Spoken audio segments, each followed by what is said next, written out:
네, 안녕하세요. 공동교육과정 이론 강의 첫 번째 시간 시작하도록 하겠습니다. 자, 오늘은 이제 경제 이론 강의 중에 재정 정책과 금융 정책을 주제로 한 강의를 진행을 할 텐데요. 오늘은 이제 재정 정책까지 공부를 하게 될 것 같아요. 자, 근데 이런 것들을 배우는 목적을 한번 짚어보고 다시 한번 넘어가도록 하겠습니다. 일단 이런 경제 이론을 해야 되는 이유는 뭐냐면 거시경제를 바라보는 안목을 키우기 위해서가 1차적인 목적이고요.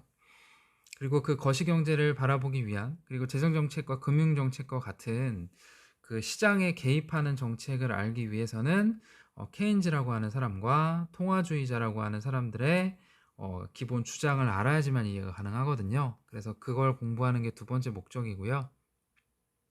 이 전문적인 내용을 공부를 한 후에 지금 한국 사회에서 벌어지고 있는 경제 상황, 그리고 현 정부가 사용하고 있는 경제 정책들, 이런 것들을 분석하기에 용이하게 하기 위해서 지금 공부를 진행하고 있는 거라고 생각을 하시면 될 것 같습니다. 자, 그래서 그 현대 경제학의 이제 두 가지 흐름을 보기 전에 먼저 해야 될 게 이제 자본주의 발전 과정에 대해서 간단하게 정리를 해야지만 경제학의 두 가지 흐름을 조금 더 이해하기 쉬울 것 같거든요. 자, 그래서 자본주의 발전 과정을 먼저 짚어보고 정리를 시작하도록 하겠습니다. 자, 그러면 PDF 파일에 나와 있는 그 자본주의 발전 과정이라고 해놓고 선생님이 빈 공간으로 만들어 놓은 곳 있죠? 자, 거기다가 지금 이야기하고 필기하는 내용을 필기를 해주시면 될 것 같아요. 자, 자본주의 발전 과정을 공부하는 이유는 뭐냐면 기존에 애덤 스미스 때 이어졌던 자본주의와 지금 현대 자본주의가 좀 많이 다른 측면이 있잖아요. 왜 이런 다른 측면들이 나타나는지를 공부하는 기초라고 생각을 하시면 될 것 같습니다. 자, 그러면 자, 필기를 한번 진행을 해보도록 하겠습니다. 자, 오늘은 이제 자본주의에 대해서 배울 텐데, 자본주의에서는 저희가 세 개를 기억을 하셔야 돼요. 그래서 세 가지를 기억해야 되는데, 첫 번째는 이제 자본주의의 의미에 대해서 정리를 한번 해볼 거고요. 그리고 두 번째는 자본주의에서 생각하는 인간, 그래서 인간관이 어떻게 되는지, 그리고 자본주의가 어떻게 변화하면서 발전을 했는지, 그래서 전개 과정, 이렇게 세 가지 한번 정리를 해보도록 할게요. 자, 먼저 자본주의의 의미부터 한번 정리를 해볼 텐데, 자본주의에서 당연히 제일 중요한 건 자본이겠죠. 그러니까 말 그대로 돈이 제일 중요한데요. 여기서 말하는 돈은 개인이 가진 사유재산을 의미를 합니다. 그래서 사유재산을 바탕으로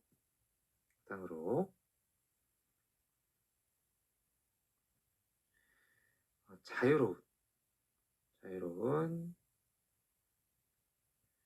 시장 경제 활동을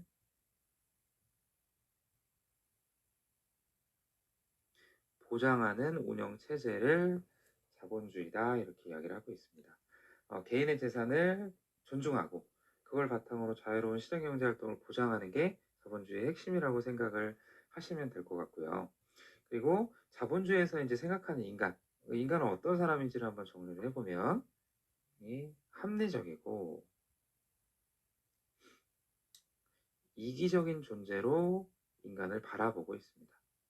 그럼 예를 들어서 A라고 하는 제품을 사야 돼요. 근데 한 곳에서는 이제 1,000원에 팔고 한 곳에서는 900원에 팔아요. 당연히 어떤 선택을 해야 되는 거죠? 네, 900원의 선택을 하는 게 합리적이고 이기적인 존재, 인간이라고 생각을 하는 게 자본주의에서의 인간관이라고 보시면 될 것 같고요. 여기서 말하는 합리적과 이기적인 존재라는 뜻은 한 인간은 개인의 이익, 사적 이익의 극대화를 추구하는 존재로서의 합리적 이기적인 것이라고 생각을 하면 될 것 같습니다. 자, 그리고 이제 전개 과정으로 한번 넘어가 볼 텐데요. 전개 과정은 일단 자본주의 시작부터 한번 정리를 해야 되겠죠. 자본주의 시작은 산업혁명 시대 때부터 시작이 됐다고 보시면 됩니다. 왜냐하면 산업혁명 시대 때부터 대량 생산이 가능해지면서 물물교환이 어려워지고요. 이때부터 은행이라는 게 등장을 하게 되면서 돈의 가치가 생기기 시작을 했기 때문에 이때부터 등장을 하게 된 거다 보시면 되는데, 자본주의는 총 3단계로 나눠서 우리가 공부를 해야 돼요. 그래서 산업혁명이 시작된 1750년대부터 한번 생각을 해보도록 하겠습니다. 자, 첫 번째 등장한 자본주의를 우리는 무엇이라고 부르냐면요. 자유방임주의 체제 이렇게 부릅니다. 그리고 다른 말로는 고전적 자유주의다 이렇게도 표현을 하고요. 고전적 자유주의. 이게 첫 번째 자본주의의 시작인데요. 여기서 많이 들어본 용어가 있을 거예요. 네, 자유방임이라고 하는 용어 많이 들어봤죠.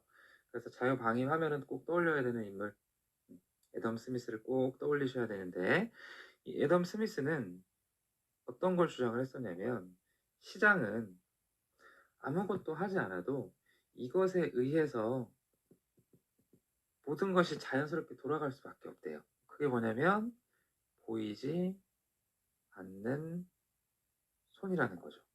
이 보이지 않는 손에 의해서 잘 운영이 된대요. 그러니까 다른 거를 아무것도 할 필요가 없다는 거죠. 근데 여기서 말하는 보이지 않는 손은 어떤 걸 의미를 하는 거냐면 시장 가격을 의미하는 겁니다. 시장 가격. 예를 한번 들어보면요. 어떤 제품의 가격이 올라요. 그럼 사람들이 그걸 많이 살까요? 안 살까요? 당연히 소비를 줄이게 되겠죠. 그 반면에 그 제품의 가격이 떨어지면 사람들은 그 소비를 늘리게 되겠죠. 이거는 누가 시킨 것이 아니잖아요. 그렇죠? 시킨 것이 아님에도 불구하고 자동적으로 이렇게 조절이 되면서 그 시장의 균형이 이루어진다. 잘 돌아갈 수밖에 없다. 이걸 주장했던 사람이 애덤 스미스라는 사람이고, 그렇기 때문에 이렇게 잘 돌아가는 시장에 국가는 개입을 할 필요가 없고 개입을 해서도 안 된다고 생각을 한 거죠. 그래서 국가는 시장 개입을 하면 안 된다. 이렇게 주장했던 게 자유방임주의의 핵심이라고 보시면 됩니다. 그러니까 한마디로 표현하면 시장의 자유를 존중해줘라. 국가는 아무것도 하면 안 된다. 이게 자유방임주의, 자본주의의 핵심이라고 보면 될 것 같은데요. 실제로 한 200여 년 동안 이 자유방임주의가 주장한 이론으로 자본주의는 계속적으로 경제 성장 측면에서는 발전을 했었습니다. 근데 이렇게 잘 나가던 자본주의가 1930년에 들어서면서 조금씩 문제점을 드러내기 시작을 해요. 자, 그 문제점이 등장하게 된 가장 큰 배경은 뭐냐면 대공황이라고 하는 사건이 일어나게 되면서부터입니다. 자, 이 대공황이라고 하는 사건은 한마디로 표현하면 미국 경제가 망한 거라고 생각을 하시면 돼요. 대공황 당시에 원래 미국의 이제 주가 있잖아요. 주가가 380 정도가 됐었는데요. 대공황을 거치고 나면서 40까지 줄어들게 되고요. 그리고 이때 당시에 실업률이 25%를 넘게 되는 굉장히 최악의 상황으로 들어서게 되거든요. 지금 현재 우리나라도 경기가 안 좋다, 뭐 취업을 못한다 이렇게 얘기하지만 지금 우리나라 실업률이 4%대니까 이때보다 훨씬 더 지금 심한 상태가 이때 대공황 상태인 거죠. 그렇기 때문에 원래 이야기했던 고전적 자유주의의 문제점이 등장을 하기 시작을 한 거죠. 그래서 이를 보완하기 위해서 등장한 새로운 자본주의, 그거를 저희는 수정 자본주의다 이렇게 이야기를 합니다. 그래서 자본주의의 두 번째 흐름은 수정 자본주의라고 생각을 하시면 될 것 같은데요. 이 대공황 상태에서는 원래 시장에서 잘 돌아가는 기능, 그러니까 보이지 않는 손이 원래는 잘 운영이 됐었는데 이때 시장은 보이지 않는 손에 의해서 운영이 안 되는 상태가 되겠죠. 이게 등장을 하게 된 거죠. 그러니까 말 그대로 이 보이지 않는 손에 의해서 운영이 안 된다는 것은 시장이 성공한 건가요? 실패한 건가요? 시장이 실패했다는 걸 의미를 하는 거죠. 시장이 더 이상 이런 그 긍정적인 기능을 할 수 없는 상태이기 때문에 그럼 당연히 누가 등장을 해야 되냐면 국가가 등장을 해야 되고 그 국가가 적극적으로 시장에 개입을 하는 이런 것들이 요구되는 사회가 등장을 하게 된 거죠. 이거를 수정자본주의, 약간 바뀐 자본주의라고 이야기를 하는 거고요. 이거의 대표적인 정책이 뭐가 있냐면 뉴딜 정책이라고 하는 정책이 있습니다. 이거는 프린트에 가서 다시 한번 설명을 하도록 하겠습니다. 그래서 1930년대 이제 자본주의의 트렌드는 수정자본주의가 된 거죠. 그래서 시장에 어떤 일이 발생하면 국가가 적극적으로 개입을 해서 해결하는 방향으로 자본주의가 진행이 되게 됩니다. 그러니까 이렇게 이제 잘 나가던 또 수정자본주의는 언제 또 위기를 한번 맞이하게 되냐면요. 1970년에 들어서면서 위기를 맞이하게 돼요. 또 전 세계에 또 큰 사건이 하나 발생을 하게 되는데 그 사건은 이제 오일 쇼크라고 하는 사건이 발생을 하게 됩니다. 자, 오일 쇼크는 우리나라 말로 하면 석유 충격, 석유 파동이라는 게 일어나게 되는데요. 정확하게 이야기하면 1973년 한 번, 1978년 두 번 일어나게 되는데 1973년에 3달러였던 1배럴당 3달러였던 석유가 얼마까지 치솟게 되냐면요. 40달러까지 치솟게 돼요. 그러니까 10배가 넘게 이제 오르게 되면서 시장에 또 문제점이 발생을 하게 되는데 이 문제점을 수정자본주의가 해결하지 못하게 된 거죠. 그러면서 다시 등장하게 된 개념은 신자유주의라는 새로운 또 자본주의가 출현을 하게 됩니다. 신자유주의. 자, 신자유주의가 일어나게 됐을 때 당시에 시장은 어떤 상황이었냐면 당연히 시장 가격이 막 이렇게 석유 가격이 이렇게 오르니까 문제가 있었겠죠. 그래서 이 문제를 해결하기 위해서 정부가 적극적으로 시장 개입을 했던 거예요. 근데 이 시장 개입을 하면 할수록 어떤 일이 발생을 하냐면 더 경기는 악화되기 시작을 하는 거죠. 그러니까 이 악화됐다는 게 어떤 정도의 수준의 악화였냐면 가만히 있었으면 이 정도까지 악화되지는 않았는데 정부가 개입하면 개입할수록 시장이 이상해지는 거예요. 더 이상해지고 더 이상해지고 그렇게 되면 이거는 시장이 실패한 건가요? 정부가 실패한 건가요? 당연히 정부가 실패를 하게 되는 거죠.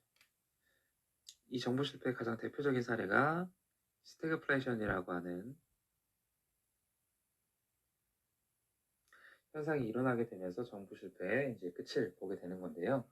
스태그플레이션은 어떤 현상이냐면 보통은 경기가 좋으면 물가는 올라가게 돼 있어요. 왜냐면은 경기가 좋으면 시장에 화폐가 많이 풀리겠죠. 그러면은 돈이 많아지니까 돈의 가치는 떨어지고 떨어지게 되면 물가는 올라갈 수밖에 없거든요. 반면에 경기가 안 좋아지면 물가는 내려갈 수밖에 없어요. 그래서 저희 나라가 지금 경기가 그렇게 좋진 않잖아요. 그래서 경제 성장률도 그렇게 높지 않고요. 그리고 반면에 물가 성장률도 0%대거든요. 보통은 이게 돼야 되는데 스태그플레이션은 뭐냐면 경기는 안 좋은데 물가는 올라가는 굉장히 기이한 현상이 이렇게 발생을 하는 거죠. 근데 이게 정부가 개입을 하면 할수록 이렇게 심해졌다는 그 의미로 정부 실패라고 이야기를 하는 겁니다.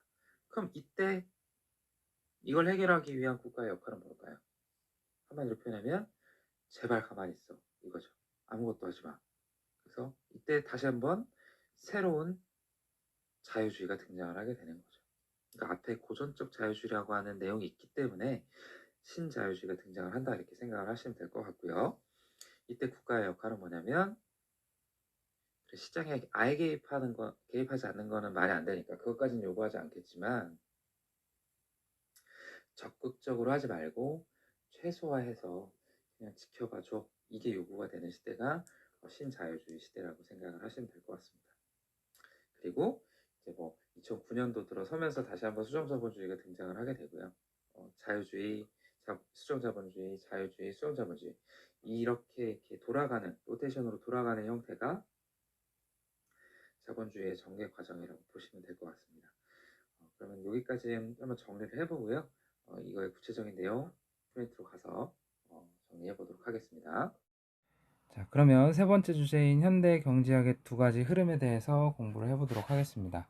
자, 현대 경제학의 두 가지 흐름은 조금 전에 살펴봤던 자본주의 발전 과정에서 수정 자본주의와 신자유주의 있었잖아요. 수정 자본주의와 신자유주의의 싸움이라고 생각을 하시면 될 것 같아요. 그래서 이 두 가지 흐름은 수정 자본주의와 신자유주의의 싸움이다. 그들이 이제 주장하는 것들이 분명히 다를 수 있겠죠. 예, 그거에 대한 싸움이라고 생각을 하시면 조금 더 이해하기 쉬우실 것 같아요. 자, 그래서 두 가지 흐름을 이야기를 해보면요. 수정 자본주의를 주장했던 학자가 케인즈라고 하는 학자고요. 그리고 신자유주의를 주장했던 사람들을 보통 우리는 통화주의자라고 부릅니다. 자, 이들의 싸움이라고 생각을 하시면 될 것 같아요. 근데 자, 케인즈와 통화주의자의 가장 큰 그 이견 차이점은 뭐냐면 자, 정부의 시장 개입입니다. 자, 이 둘의 공통점은 뭐냐면 정부가 시장에 개입하는 거는 어느 정도 개입해야 된다는 거는 인정한다는 게 공통점이거든요. 자, 근데 자, 케인즈, 그러니까 수정자본주의적 입장을 가진 케인즈는 정부가 적극적으로 시장에 개입해야 된다는 입장이고요. 보다 적극적으로. 그리고 반면에 자, 통화주의자들은 시장 개입을 하되 그 시장의 기능에 맞춰서 소극적으로 도와주는 역할만 해야 된다. 자, 이게 통화주의자들의 주장이라고 생각을 하시면 될 것 같습니다. 자, 그래서 자, 케인즈가 주장하는 경제학을 우리는 뭐라고 부르냐면요. 불황기의 경제학이라고 부르고요. 그리고 통화주의자들의 경제학을 호황기의 경제학이다. 이렇게 부릅니다.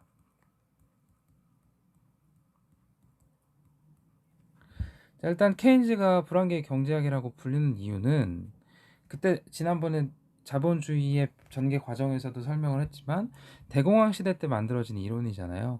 자, 그러다 보니까 불황기의 경제학을 펼칠 수밖에 없었던 거고, 그리고 통화주의자들의 주장은 1970년대 넘어서면서 좀 안정적인 시기에 이루어졌던 경제학이기 때문에 호황기의 경제학이라고 불릴 수밖에 없겠죠.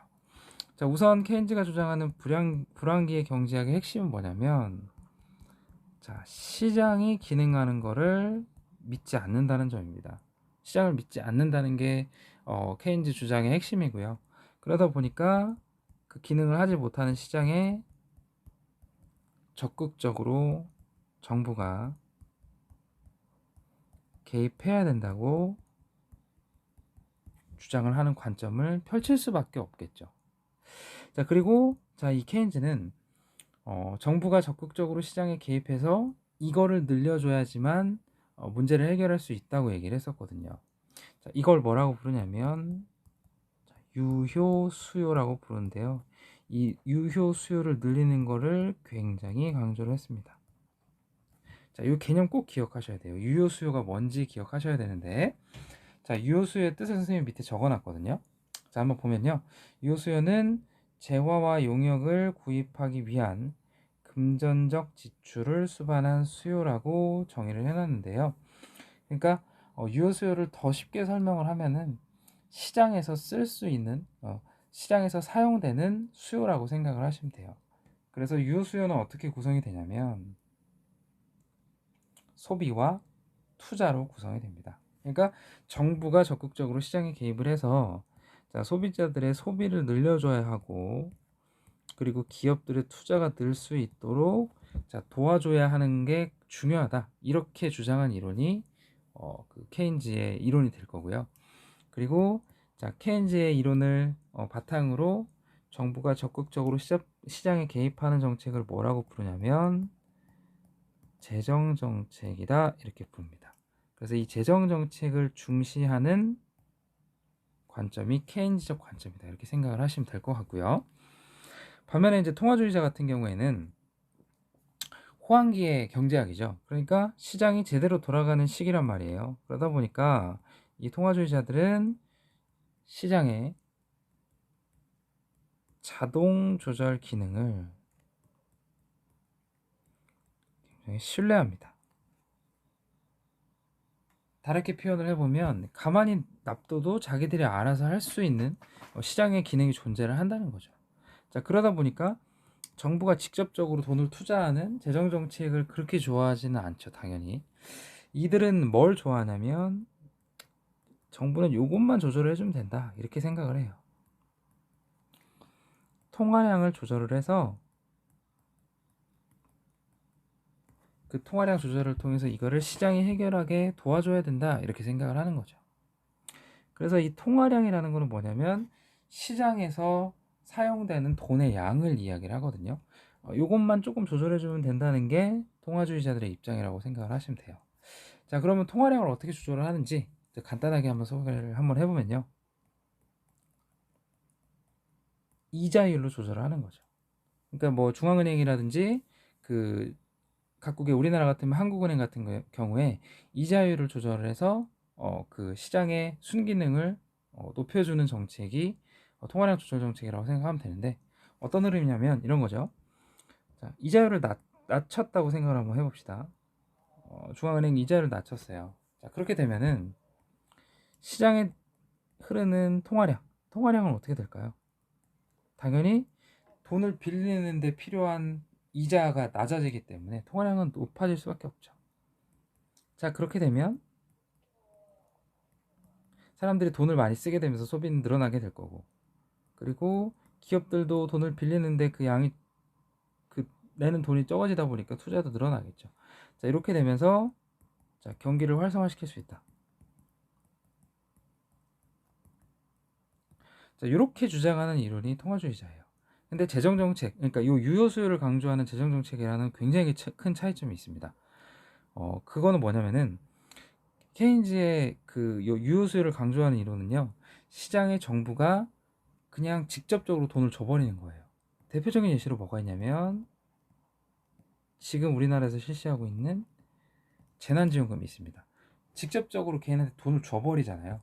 이건 정말 적극적인 거지만, 자, 여기서 말하는 통화량 조절 정책은 직접적으로 하는 게 아니라 개인들이 돈을 빌릴 수 있도록 이자율을 낮춰주는 거죠. 그러니까 훨씬 더 소극적인 정책이라고 생각을 하시면 되고요. 자, 이런 정책들을 우리는 뭐라고 부르냐면 금융정책이라고 부릅니다. 그래서 이 통화주의자들은 금융정책을 굉장히 중시하는 그 이론을 펼치는 사람들이라고 생각을 하시면 될 것 같아요. 그래서 아까 흐름에서 배웠던 수정자본주의가 케인즈의 이론에 훨씬 더 가까운 거고요. 그리고 신자유주의는 통화주의자들의 이론에 조금 더 가깝다, 이렇게 생각을 하시면 될 것 같습니다. 그래서 이 흐름으로 지금까지 계속 경제학이 발전하고 있다고 생각을 하시면 될 것 같고요. 그리고 우리 공동교육과정 강좌에서 강조를 했던 재정정책과 금융정책이 여기서부터 비롯됐다고 생각을 하시면 될 것 같습니다. 자, 그래서 자, 이번 시간에는 자본주의의 발전 과정, 그리고 현대 경제학의 두 가지 흐름을 공부를 했잖아요. 네. 그러면 다음 시간에는 보다 구체적인 내용, 그래서 재정정책이 뭔지, 그리고 금융정책이 뭔지, 이 두 가지를 한번 살펴보도록 하겠습니다. 자, 일단 첫 번째 교시는 여기까지 마치도록 하겠습니다. 조금 있다가 두 번째 교시에서 뵙도록 할게요.